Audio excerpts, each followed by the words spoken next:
1015 FM, 720 AM. KDON, the talk of Las Vegas. Ladies and gentlemen, welcome to the #1 professional wrestling radio show in Las Vegas. This is the Mark Hoke Show. The Mark Hoke Show. 1 full hour of wrestling news, entertainment, and lots of Sin City surprises from inside the squared circle. Now, let's bring on the host. Here is Mark Hoke. Oh, Saturday night in Las Vegas. And I'm trapped in a glass box. But, fortunately for everybody, I'm going to get to entertain some people. That's always exciting. So, we got a great Mark Hoke Show coming up for you. The best in pro wrestling news and entertainment. Very happy to have you join us here on KDWN 1015 FM on that FM dial. 720 AM. And, of course, all our friends listening around the world on KDWN.com. It's pretty cool. And we appreciate all of you who actually are listening from across the United States and around the world. Certainly do appreciate that. And I have double co-hosts tonight here for our Saturday edition. Let's bring them in. Let's start with our buddy James Samuel, the big man. What's up? What's going on, boss? How you doing? I'm doing. I think I had some Baja Blast Mountain Dew. Should I do that again before the show? I don't know. It might get you a little bit too wired. I don't know. I'm feeling a little peppy tonight. And well, you don't want to stay up all the way till 8:00 in the morning tomorrow. Do you know what? Maybe I should. You know what I should do? I should just turn everything off on here and just. Well, I gotta let Harvey do his show, but then we can get back on at 10 and just do a show all night. We'll turn off the infomercials and then we'll run till 9 tomorrow morning. You could produce all the shows for the next 12 hours. Yeah, nothing wrong with that. Time and a half. I don't know if my boss Steve would appreciate that, but actually I think the sales team would be more mad at me. Of course, from future stars of wrestling here in Las Vegas, that is the voice of the mighty Joe DeFalco. Joe, what's up? This 8 p.m. is way better than that 8 a.m. one, I'll tell you that. Well, beggars can't be choosers. But, we get great solid ratings in both spots, so I can't complain too much. You know whose fault that is? Mine. Yeah, it's you, Joe. We all know. Oh, man. But another interesting week of professional wrestling news. Right now going on, of course, guys, as we speak, they are wrapping up at least the end of an era, sorta, in Ring of Honor. Final battle is going off this evening, and I believe they are on the World Championship match. So let me give everybody a little bit of rundown what's going on. Of course, well, actually, it just ended because I was just on Twitter. Okay. And what do you mean the championship match? Why did the champion show up? We're going to talk about that. I promise. Oh. I promise.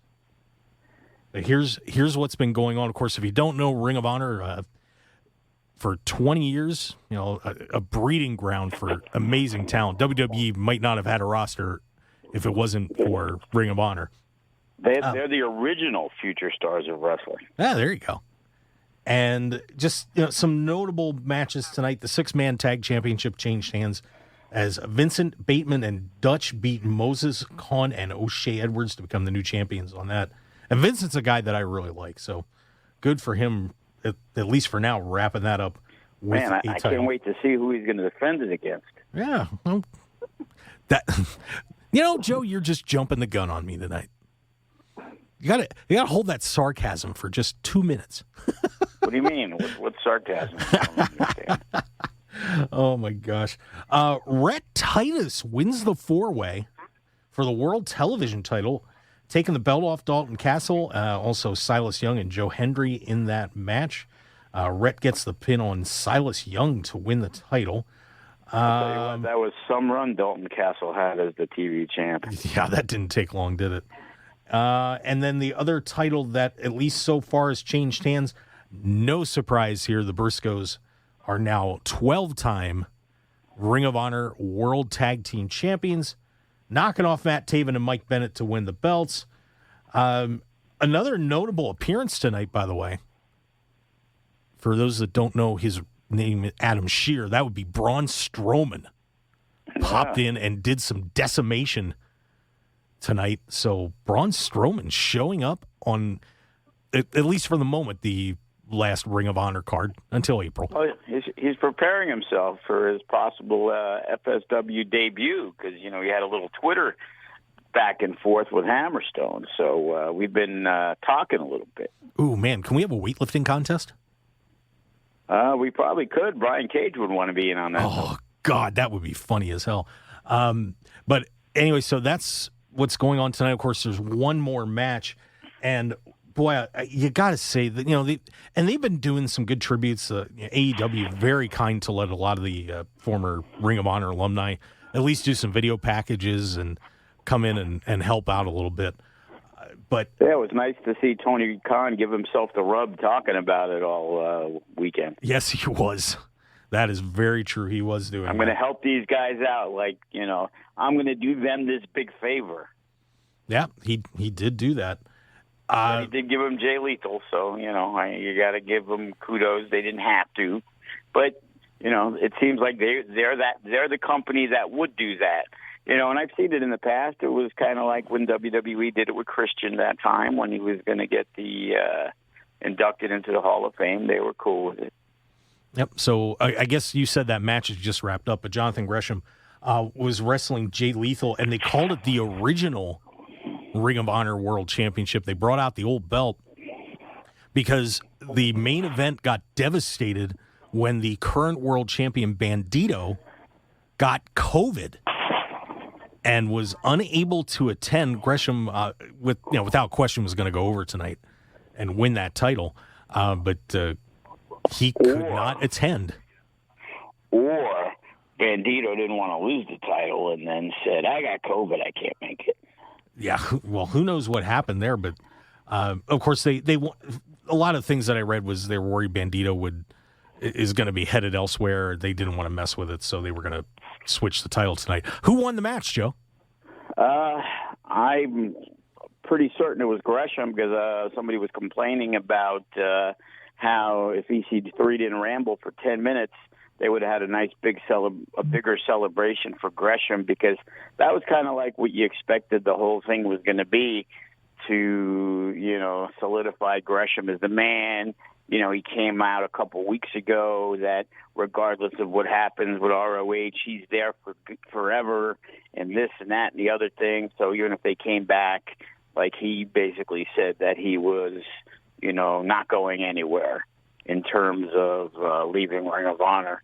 And obviously beating the champ for the title would have meant a lot more than beating Jay Lethal. It was kind of like back in the day. Remember when, what was it? Did Taz come back to beat Mike Awesome or something? When something like that, where they brought him back from I think it was WWE, and they let him come back because he had the relationship with Hangman, and he destroyed Awesome to win the ECW title because Awesome wrestled like in WCW the night before or something. Yeah, something like that. So. I've been pulling the results from, give me 1 second here because I changed tabs. What's website on? No, not SB Nation. I have other information from SB Nation for tonight. And I do apologize. I'll give my credit as soon as I hit the right one. But, so an interesting night for Cage Side Seats. There we go. Cage Side Seats been updating tonight. But an interesting night, guys, for Ring of Honor. And I guess, the big question is, where do they go from here? They are planning to restart everything, do some, they've got a show booked for WrestleMania weekend down in Dallas. And James, let me start with you on this. Where do you think Ring of Honor heads going forward? Or do they do it at all? I think if they come back, they're going to do a whole rebuild of the roster. And really, that's my question to you guys. What is the possibility that you guys, and we'll start off with you, Joe, more experience. What is the possibility you see of Ring of Honor coming back? Well, they're definitely not coming back in the same scenario that they left. It's like we talked about, with the pandemic, GCW really just took their spot. And if they're lucky, maybe they can take GCW's old spot, which is actually pretty good. Ring of Honor always stayed on the East Coast other when they did Sam's Town. They didn't go very far, outside Chicago. They still got that fan base. But I think they need to, take a step back and, put together these shows. The problem is when they did come back to run shows, they had no fans. GCW kept running and then started branching out in Vegas and L.A. and Dallas and Chicago and wherever. And they got that fan base, which was the old Ring of Honor fan base. And Ring of Honor had been struggling ever since, the Young Bucks and Cody and all them left for AEW, that with the new influx, it just wasn't the same.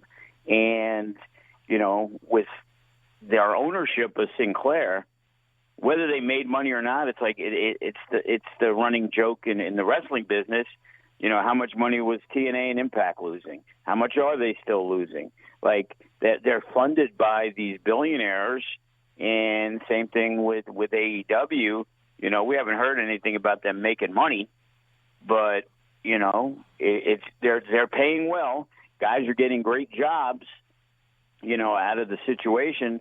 So Ring of Honor can run as long as Sinclair wants them to run. Just like they stopped because Sinclair decided they didn't want to. So, inner workings, I've talked to some people, and, they're kind of 50-50 on even if they're ever going to run again. So, yeah, it wouldn't surprise me if they don't come back. But my feeling from everything that I've seen and read is they're probably gonna make a core few group of guys, but then they're going to be bringing in everybody. And honestly, I kind of think that would be a good approach. Turning it into almost a super independent, where you are bringing in all sorts of different talent. You can open the door to so many different matchups. But you do have a core group of guys. Obviously, if these guys let's say these guys hold their titles, and there's no changes or anything like that. You're leading the way with a recognizable guy like Jonathan Gresham. A lot of people enjoy watching wrestle. The Briscoes. I don't know how long Rhett Titus would be the TV champ. I think that was kind of a thank you to him for being there for so long. It's whenever their next show would be. That's how long. Yeah, that's a good possibility. There's such a talent pool out there right now with everything that's been going on that they could put together some terrific shows, and you've still got the Sinclair TV brand behind them as well. So it's a really interesting dynamic, and and I'm curious, Joe, if they called you up and said, "Hey, Joe, you want to work with us a little bit," what would you say, and how would you suggest that they handle moving forward? The best scenario that's happened over the last couple of years is everybody working with everybody. And AEW was smart, and they worked with Impact, and they didn't have to, and because Impact probably got the bigger rub out of that because they got Kenny Omega on their show. Now, how much it helped, who knows? I always tell you, Impact is a television company. They're not branching out to do live shows. And that's the thing. Impact doesn't really draw. Ring of Honor doesn't have fans at the TV tapings. They just had them at the last couple of pay-per-views. Even the last taping, they didn't have any fans there. So it's like everybody else is doing shows. Everybody's back up and running. And now you got all these other companies, the Prestiges and the Defies and the Warriors. They're all running those super shows. When we run our Mecca, Ring of Honor is now just going to be another show like ours. And it's probably going to be more territorial. Like, Ring of Honor is going to run, a show once a month. If they do run a show in Philly, in Baltimore, in New York City. But I don't see them going on the road. They haven't gone on the road in over 2 years. So now they're just like Warrior Wrestling. They got a show tomorrow. and they got a bunch of great indie talent on it. We have the Mecca coming up, and we got Cross, and we got Scarlett, and we got Davey Richards, and we got Brian Cage, and we got Hammerstone, and we got Chris Bay. And, why is it any different? So now all of a sudden Ring of Honor is just going to be lumped in with everybody else. So, unless they sign Aggression to an exclusive contract, and then again, why would they? Even if they did 3 shows a month, are they going to pay this guy enough money for him not to work those other 10 shows this month? Yeah, it's an interesting situation, and I almost wonder if, guys, and I'm curious to hear what you guys think of this idea, is almost trying to recreate the NWA in the territory days. You mentioned territorial, and I almost wonder if Ring of Honor, because of the television contract, or while working, being part of Sinclair, obviously, would have the leverage to maybe take a lot of these, independent, really good independent promotions and put them together.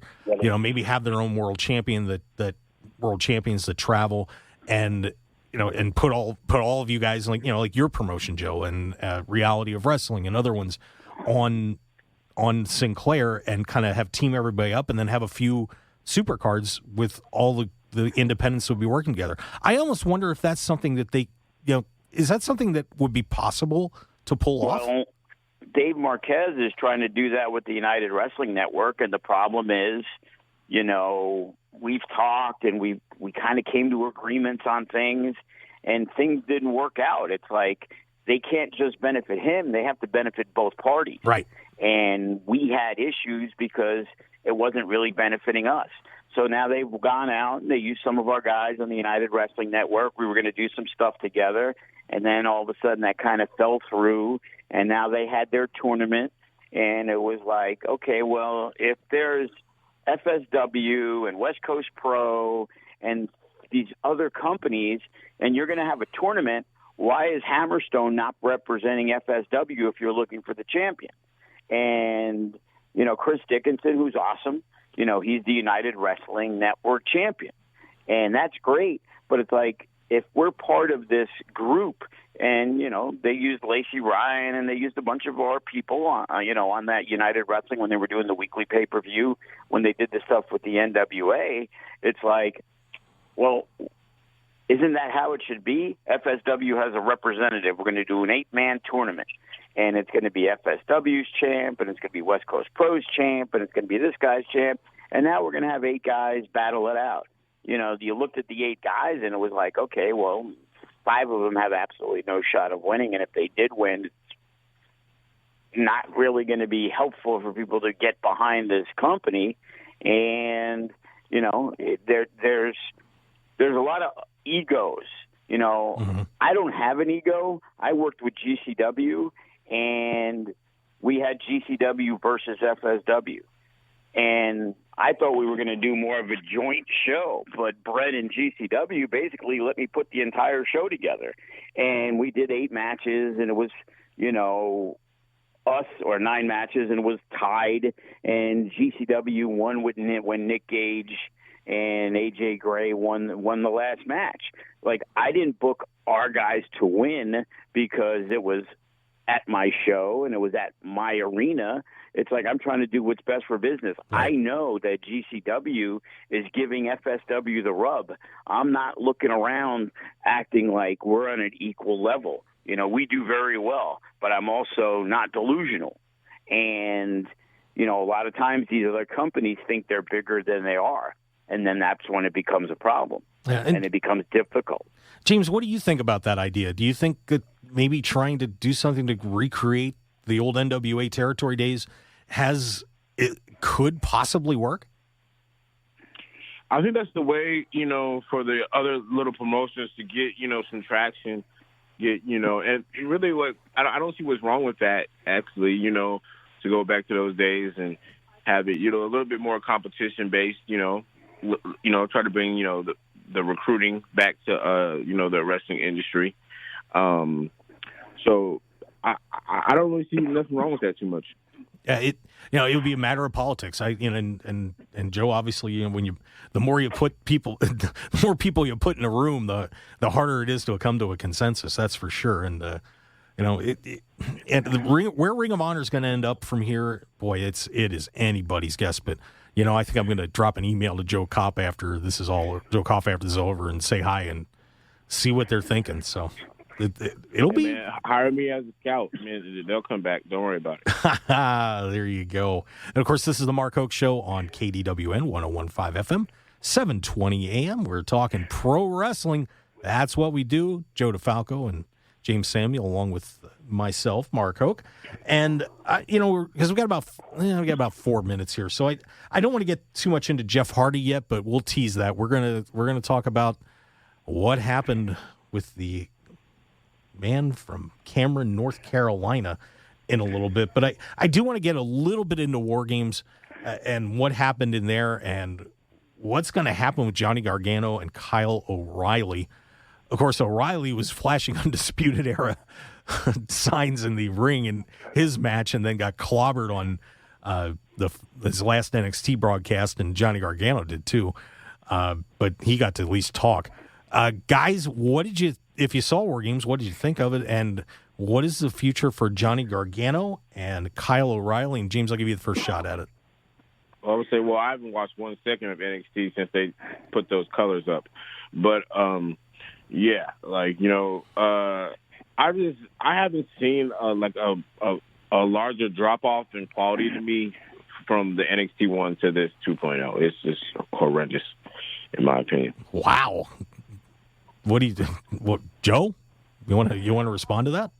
Well, I'm very fond of Steiner's kid, of course, Cepha, but. Ciampa is going to fall by the wayside soon. If his contract was up, they weren't going to sign him. It's like we know, where's Johnny Gargano going? Where do you think he's going? He ain't going to Ring of Honor. He ain't going to Impact. And, his buddies are in AEW. And Kyle O'Reilly's going to go to AEW. And Kevin Steen's going to go to AEW. And Sami Zayn, if his contract's up soon enough, he's going to go to AEW. And Jeff Hardy, he's going to go to AEW. We already talked about, they were already teasing this 6 months ago or 3 months ago about the Hardys. And it's like, well, Jeff's under contract. Now, all of a sudden, Jeff's not under contract. Yeah, that's something, and we're gonna talk about that situation a little bit. Well, the one guy I do wonder about is if Gargano may possibly stay on and still work with NXT.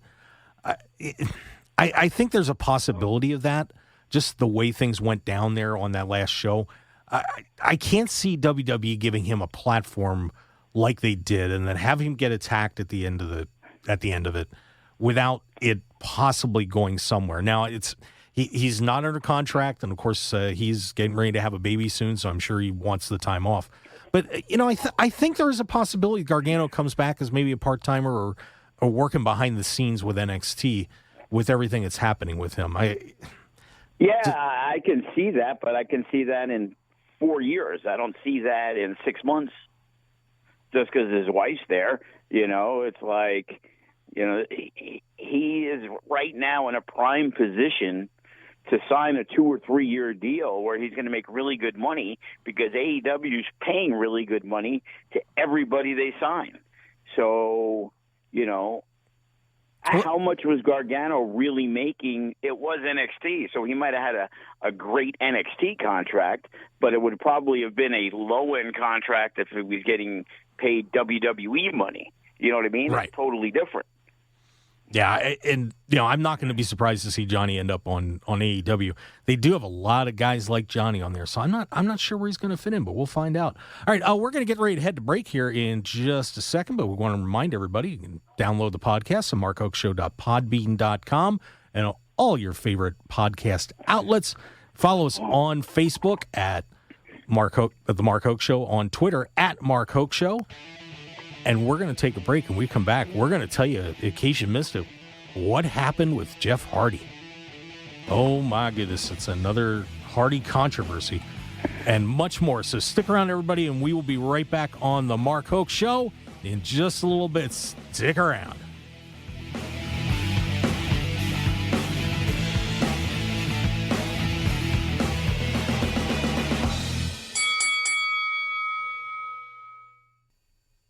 1015 FM, 720 AM. KDON, the talk of Las Vegas.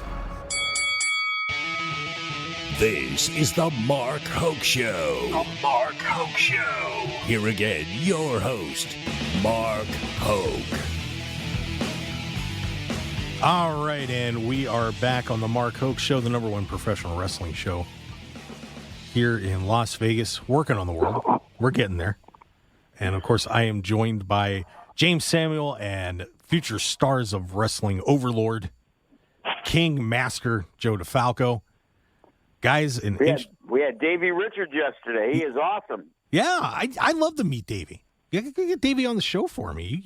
I know you got to talk to him on your podcast. Yeah, no doubt. He's definitely loves Vegas.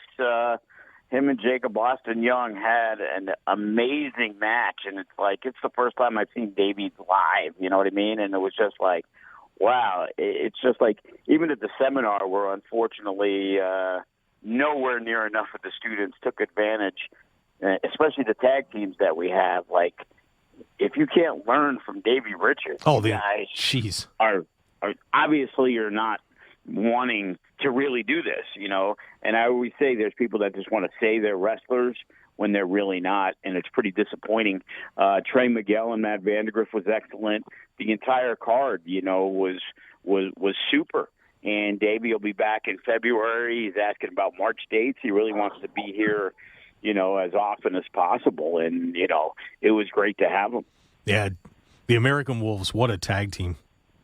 Yeah, we're talking, you know, because he beat Jacob Austin Young in the opening match, and in the elimination match, Jake's partner, they were former tag champs from Death Proof, Cutthroat Cody. So we're talking about maybe having an American Wolf reunion at the Mecca show. Oh, geez, Joe, make sure you save me a seat.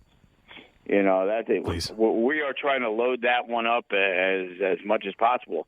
But the big thing, we're doing as big a toy drive as possible on the 23rd, that if people bring a unwrapped toy, we're giving them free admission into the show. We're doing a raffle. We're doing an auction. You can be, you know, co-hosting the DeFalco Files on the podcast. You know, you can, you know, Remy Marcel is going to defend the Nevada State title. You know, you can bid to be his manager for the show. You know what I mean? It's like guest commentator, you know, things like that. You know, we think we can get a lot of toys and raise a lot of money for a good cause. So, well, there you go. Make sure you go to fswvegas.com. And Joe, I will just say this: I'll volunteer to do all those things, and even be the water boy. I'll carry the spit bucket. Yeah, we need somebody to grab the gear sometimes. You know, I'm in. All you got to do is ask, my friend. It's all good. All right. So, Jeff Hardy. An interesting controversy here. And the other night, Jeff was doing a house show in a 6-man tag match. Didn't really seem to be doing anything out of the ordinary. And then all of a sudden got a little sluggish. Tags out. And walks out through the crowd. Just gone.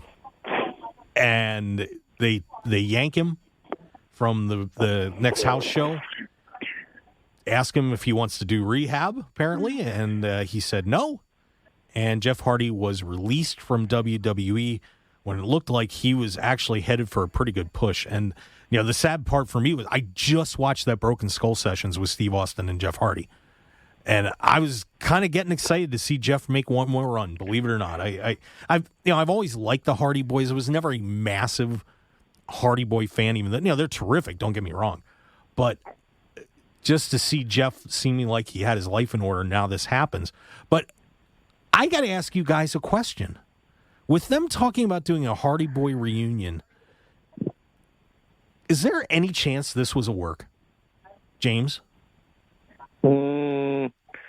I think it's half and half. Like, when it first happened, I was so, you know, confused. So I'm like, okay, this was on the Broken Skull talking about, you know, how he learned from his mistakes, and then he said that the biggest mistake he had in his life was when they offered him rehab. That time he said no, so he says no now, which when he identified that was a mistake. So I was very confused upon this. I think what the end game of this is going to be him and Matt Hardy reuniting, but I think everyone is expecting them to be Team Extreme there, but they won't be. I think they'll be the broken Hardy Boys. I think they're going to go that route. Yeah, this is it. There's just some things that just to me don't totally add up on this. But Joe, I know you've worked with the Hardys before. What were your thoughts when you saw all this go down and Jeff getting released? And by the way, real quick, he is on a 90-day no compete clause, so he won't be able to wrestle for have Wrestle. him at the Mecca. Yeah, of course. We could have did Jeff Hardy versus Kevin Cross. And I thought of that match today when I was getting ready doing the show prep. I was like, not quite enough time, but boy, that would have been fun. But what, Joe? What do you think's really going on? I mean, do you think that Jeff relapsed again, or maybe this is some elaborate plan to get out of WWE? Being in the wrestling business, you never take anything you see at face value. Okay, so I look at it and think, hey, this guy really wants to team with Matt. And it ain't happening in WWE because it did, and they kind of buried the whole idea. This is the perfect way for him to finally get out of the contract. And, but the thing is, it was like, you know what? I could have seen it 6-8 months ago when they were burying him and he's losing to Corbin, he's losing to Elias. Now they actually look like they were trying to get behind him. So it makes me believe that it has to be real. But it's the same thing when, the Roman Reigns leukemia angle that, I'm like, see, they finally got the guy over. They finally got him to get cheered, and everybody's like, oh, I can't believe you think that. I'm like, well, I don't necessarily believe it, but I still don't necessarily believe that they wouldn't do it. So as long as you have that thought process, it makes perfect sense. And, he relapsed because he was drunk that day. Like, okay, I get it. He's an alcoholic. He had some issues. Well, from what I understand from hearing like Jake the Snake and all these people, that a lot of times people fall off the wagon. And they fall off the wagon. And Scott Hall, how bad was Scott Hall? That dude wasn't going to live. Everybody said, oh, this guy's going to die. And he got messed up, and then all of a sudden he was back 6 months ago, and he was good for 6 months and got messed up again, and he kept doing it over and over again, and now for the last few years, Scott Hall seems to be okay. So it's like, for them to kind of give up on Jeff Hardy that quick just seems weird to me. Yeah, and I agree. That happens so fast because I would think that if he really did have a bad relapse, number one, I keep going back to Victory Road, and for those that didn't see that, he was gone. He was absolutely gone, and they had to run Eric Bischoff out and have Sting hold him down in 20 seconds, pin it, and get him off the main event of pay-per-view because he was that messed up. That was the worst thing I've ever seen. Yeah, here.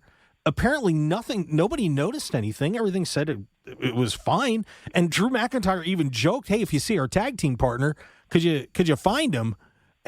This whole thing, there's something off about it. And I don't know if WWE may be trying to set him up for something, or and bring him back, or if Jeff maybe wanted to fake something to get out of the contract. But given what he had just said on the Broken Skull sessions, and James, that was a terrific point. If he fell off the wagon, I would think that he would have been willing to go into rehab and keep his contract. So, I mean, there's something not coming together about this puzzle. So, Joe, go ahead. I mean, yeah, it totally makes sense, but don't think because he's making a lot of money that he was going to be like, well, he didn't want to get out of the contract. He signed with TNA because he didn't want to work a lot of dates, and he was happy with the money he got. He's supposed to, he lives a modest life in North Carolina, so that I don't think has anything to do with it. Now, WWE has been very, very good to him, but there was inklings like, oh, Bray Wyatt's going to come back. I heard that from some people. Oh, Braun Strowman, he's coming back. It's all the work. And I'm pretty sure it isn't. You know what I mean? Because people want to believe. And it's like, unfortunately, the best storylines in wrestling is the reality of wrestling. Yep. It's not what we're watching. It's not the storylines we're watching. It's seeing things that are happening, and you're hoping that something's going to come of it. And then usually it just passes time, like Bray Wyatt, nowhere to be seen. Strowman finally made an appearance, and it's just like, wow, people want to believe something cool is going to happen based off what they're seeing, and then usually it's nothing, unfortunately. And just like the storylines they make, nothing. And my question to both of you guys is this. Let's say that he had a relapse, and he's drinking or doing whatever, and is coming to the ring messed up again. And Joe, you were on promotion, so I'm sure you'll have a pretty interesting answer to this. But let me ask James, if you're running a promotion and you find out that this is the case, do you want Jeff Hardy working your card? Is he safe to work with for other people? Would you take a shot to put Jeff Hardy on a card if you were booking it, James? I would say no, because if I'm running promotion, obviously I'm not WWE. And if WWE had all those resources and all that money to throw at him and all those, reasons for him to be clean, and he didn't do it there, I'm pretty sure he's not going to do it for my little promotion either. So I think that's what I think promotions need to take in account with contracting him. So, Joe, I'm going to ask you because it's your job. What do you think? Okay, yeah. Here's the deal. Going back to Scott Hall, here's a guys that are at that level a lot of times want to be paid in advance, okay? And I remember back in the day, we're talking with Matt and all the other stuff, getting Jeff Hardy, at a good discount rate was like $7,000. For me to put up $7,000 that I'm not going to get back because Jeff Hardy might be a little messed up, that is, that could ruin you for months because now not only did you pay Jeff Hardy $7,000, he's the reason why people are buying these meet and greets and all this other stuff, because part of the deal with Jeff was, not that we got him, we were talking, but the idea was, he does the meet and greets and we get all the money back from it. So you get to keep the merch money. Okay. So now if somebody paid $50 and we had 50 people pay $50, that's another $2,500 that I have to now give back as a refund, because not only did he not do the meet and greet, now how many people are going to want to ask for refunds because he didn't wrestle on the show either? And it's like, I can't go out there and be $12,000 in the hole on a show. Obviously, if he was in the type of shape he was in at the TNA pay-per-view, you almost have to believe that nobody would allow him to go out there. But even TNA allowed him to go out there. You know what I mean? And it's like, you need to do what's best. But let's go back in time. You heard of so many wrestlers that they were always on pain pills. And, I remember talking to one of the guys on our show, and, seemed fine during the show, blah, blah, blah. Then we started talking afterwards, and then he started with the slurred speech, and I'm like, dude, this dude's pilled up. You know what I mean? Mm-hmm. And it was like, later on you found out, through the grapevine that, he kind of went to rehab for it because of the pain pills and stuff like that. So it was prevalent in wrestling, whether it was cocaine or pain pills. Yeah. Back in the day, cocaine was the drug of choice. Oh, Roddy Piper was a king of that. Well, let me ask you, Joe, this. If Jeff was like, okay, my career got destroyed. If he came to you and said, I'll do a show for $750 or $1,000, would you still be willing to take a chance on that? Absolutely. Okay. Because again, it's like, okay, so he drank too much that day is what we're supposedly the story. It was he was drunk, Was he drugged up? We don't know. So, it's kind of like the cancel culture. So much stuff got put out there that some people got, locked into, along with Joey Ryan. And maybe what they did was far less, but now it just became this blanket thing where a lot of wrestlers lost their careers. And, many of them rightfully so, but there were some that, despite the situation or nothing being proved, it's hearsay, and people hear it, and that's all that matters, and, we live in a crazy world now, Back in the day, half the wrestlers could be high on coke and nobody cared. Wow, that is something. So, yeah, I guess I'd be curious to see if Jeff is going to, because I guess the whole thing is that this has been so secretive that nobody's really, at least yet, come out and said exactly what state Jeff was in or why he did it. So, but what you need to understand is there's that. Okay, so that's what happened at the house show, where it was an embarrassing situation in front of a live audience, people seen it. We don't know if this has been an issue for the last 6 months. Maybe that's the reason why Jeff Hardy was losing to Baron Corbin and Elias and everybody else, despite the crowd going crazy for this guy. We don't know. Well, so then why give him this recent pushback?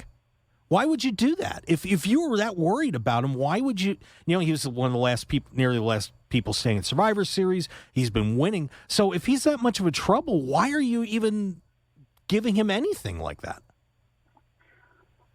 I guess I can't answer that, but the thing is that, again, it may not be perceived as a huge problem. It may be it's a problem. And, some days he's great, some days he's not. It's the life of a wrestler on the road. It's Jeff Hardy. He's got 20 years in the business. He's done a lot of great things. And if you did notice over the last 6 months, even when he was losing, all of a sudden, he became this superhero figure again, to where people saw him losing and they were kind of really rallying behind him. Right. They wanted to see this guy be on top again, because when you watched him wrestle, you didn't look at it and say, oh, he's an old guy. He's a shell of what he was. Jeff Hardy was still, electrifying in the ring. And the fans love him, Yeah. So this is going to be a very interesting saga to follow and find out what's really going on with Jeff Hardy. So, and I'm sure you, me, and Fish are going to have a pretty good conversation about this tomorrow on the Mark Hoke Show at 8 a.m. here on Pacific Time here on KDWN 101.5 FM, 720 a.m. The Talk of Las Vegas. I want to throw something out here.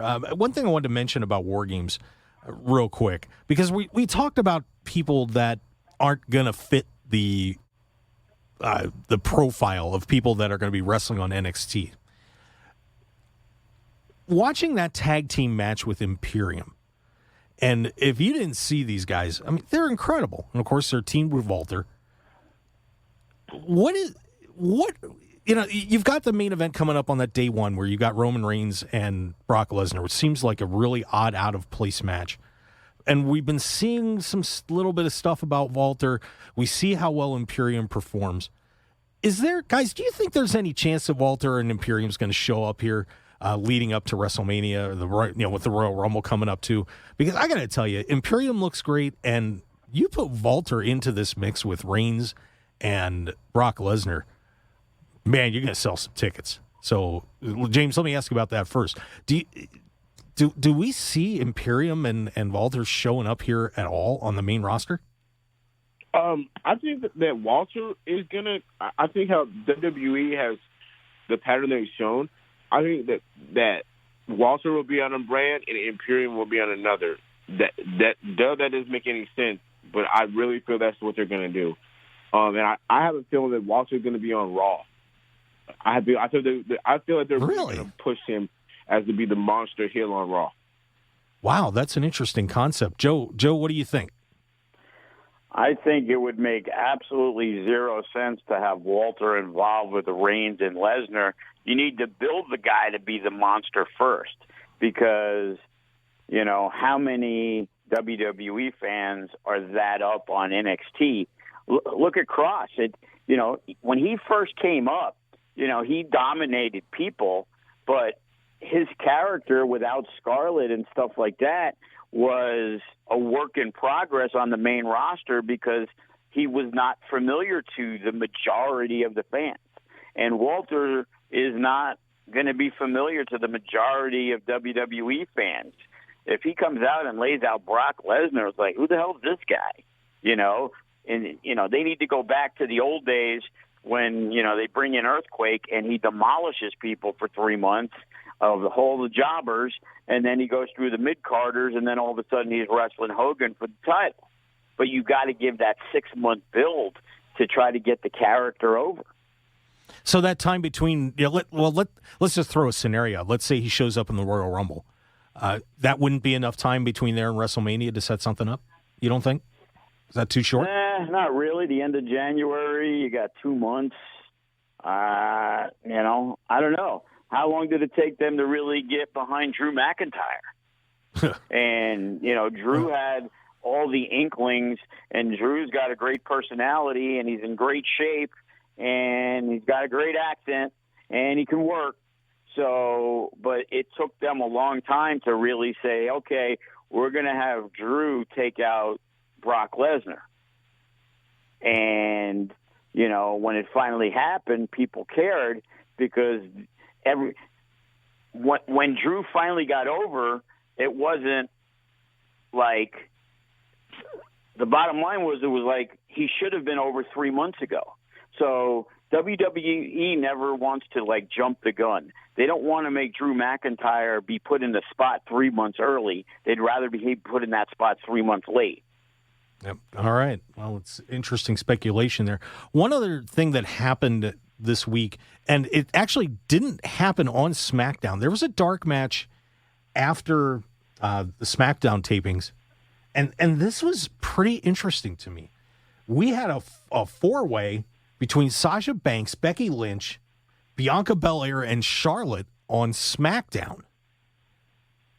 And this one ended up with Sasha Banks pinning Becky Lynch in this dark match. And, you know, of course, it wasn't on TV, but it's all over the internet. Guys, what do you think about that kind of a dark match going off and Becky Lynch taking a pinfall to Sasha Banks? James?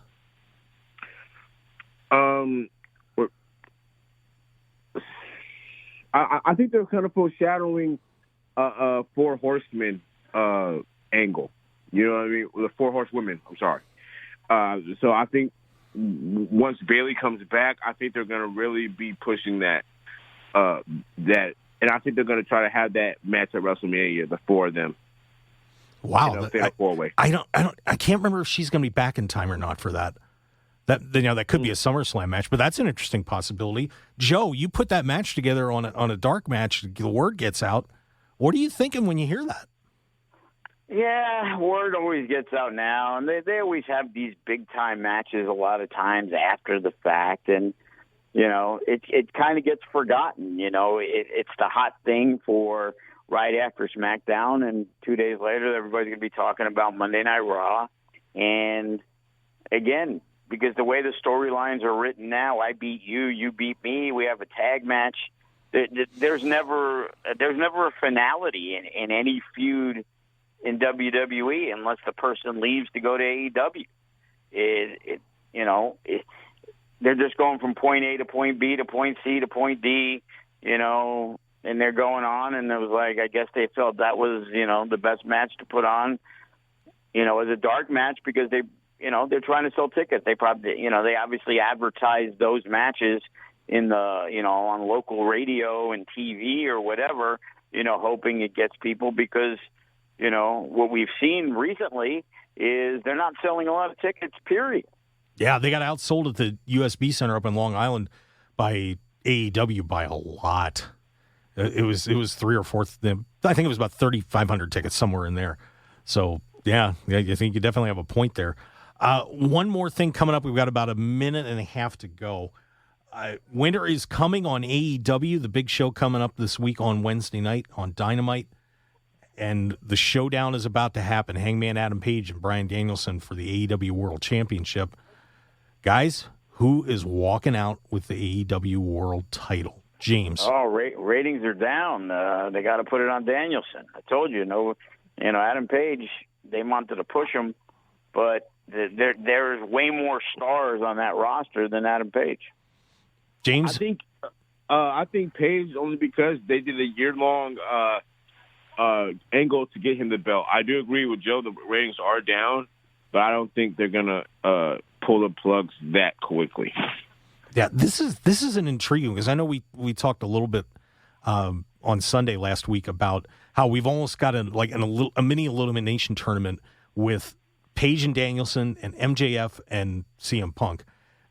That eventually the winners are going to collide for the title. So this could be some really interesting entertainment, to say the least. I just don't see Danielson taking a pin, I'll tell you that. Oh, I definitely don't. Yeah, there's a lot of intrigue in this match. So we'll see what happens. But I think Danielson's probably going to find a way to walk out too, but we'll see. Well, guys, great show. Thank you very much. I do appreciate it. James Samuel, Joe DeFalco, Future Stars Wrestling. Make sure you get fswvegas.com. Check him out. And, of course, a little old me, Mark Hoke. Head over to markhokeshow.com website, and also, of course, Mark Hoke Show for Twitter and the Mark Hoke Show for Facebook. Guys, Harvey Hyde coming up with the Trojan Football Report. Stick around.